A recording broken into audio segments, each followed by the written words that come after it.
Well, I've asked the question before and I'll ask it again. Is Ted Cruz in trouble in Texas? Hey everybody, I'm Chad HD, host of the Chad HD Show, which airs weekday mornings 8:30 to 11 a.m. Central Time on News Talk 95.1 FM and 790 AM KFYO. Well, over the weekend and including on Monday, stories coming up about Republicans being a little bit concerned about the race for U.S. Senate in Texas between Ted Cruz, the incumbent, and Beto O'Rourke, his Democratic opponent. Beto O'Rourke, a representative, a congressman out of El Paso. O'Rourke has been in the media a ton. His name has been everywhere. He's been on the Ellen Show.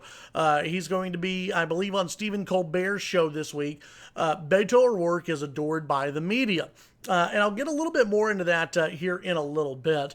A couple of stories, one from Politico detailing about how Senate Republicans and even the White House are dashing in to help Ted Cruz. The White House announcing last week, I believe, that they were actually that the President Donald Trump, was going to hold at least one rally in Texas in October to help out Ted Cruz.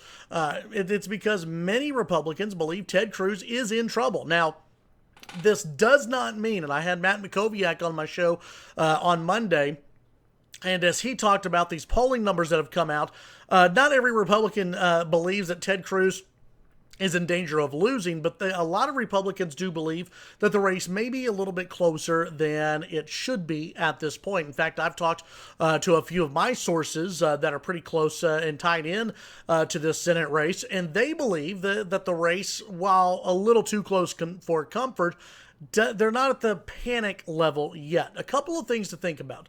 The Ted Cruz campaign really hasn't gotten going yet. I think they're starting to get there now that we're past the summer. People are starting to pay attention to this U.S. Senate race. I think now the Cruz campaign is really getting locked on and ready to run a campaign. I think it's been a fault of theirs that they haven't been in campaign mode before now, but Ted Cruz has been busy in Washington, D.C. I know on my show I've been asked a ton about yard signs, and depending on which county you're in, your Republican headquarters may have yard signs, they may not have yard signs. Meanwhile, the Beto campaign has had yard signs out for what seems like more than a year now here in Lubbock and throughout the rest of Texas. Beto O'Rourke has done a very good job campaigning. He is a good politician. He is somebody who has gone around the entire state. He has visited Democratic strongholds and Republican strongholds, including here in Lubbock, Texas. I've had Mr. O'Rourke on my show twice, and I'm sure he's going to want to come on again, and I invite him to come on my show at any point. And I'll tell you why I do know that the interest level is high in this race. Even before I did a video in September, we had thousands and thousands and thousands of views of an interview I did months ago with Beto O'Rourke.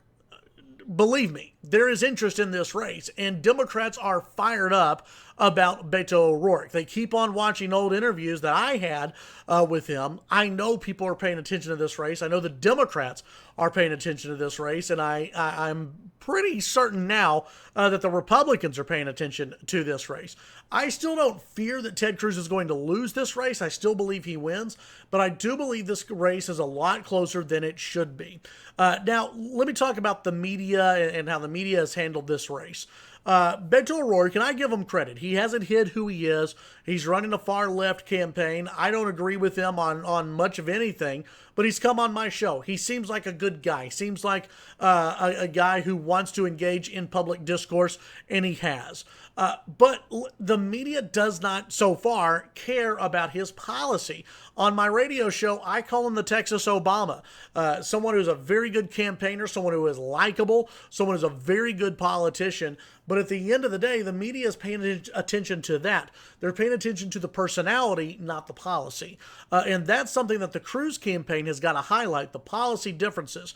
The Cruz campaign, they can't get into a battle over personality. They may lose that.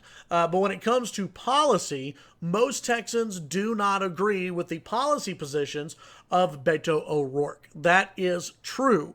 That's why you have Greg Abbott leading Lupe Valdez by like 19 points in his race. That's why you have Dan Patrick leading his opponent. That's why you have in a lot of these other statewide races Republicans leading big. They're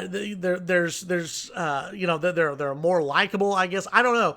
But you have Republicans who are leading. That's why this tells me this is a battle of ideas, and that's what the Cruz campaign has got to make this, a battle of ideas and a battle of policy. And if they do that, then Ted Cruz, I think, wins by double digits. If Republicans turn out, conservatives turn out to vote, Ted Cruz wins by double digits. If people stay home, if Republicans stay home, thinking this is going to be a cakewalk, and the Cruz campaign doesn't do their job and highlight the policy differences, this is going to be a much, much closer race than the Cruz campaign really wants to have. Tune in to the Chad Hasty Show weekday mornings, 8:30 to 11 a.m. Central Time on News Talk 95.1 FM and 790 a.m. KFYO. Before I let you go, one more thing on this Cruz and O'Rourke campaign, and the reason why this could be bad nationally.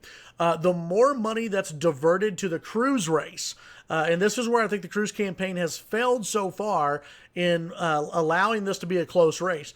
The more time that is highlighted or spent on the Cruz campaign, that means less money that's actually spent in other states and in other areas of the country where Republicans could actually pick up a seat. This could have ramifications nationwide in Senate races and in House races and down ballot races, something that we're going to keep an eye on, and you should as well. Once again, tune in to the Chad Hasty Show at KFYO, KFYO.com, KFYO app. You can download that on your phone. And, of course, in Lubbock and throughout West Texas, 95.1 FM and 790 AM, KFYO.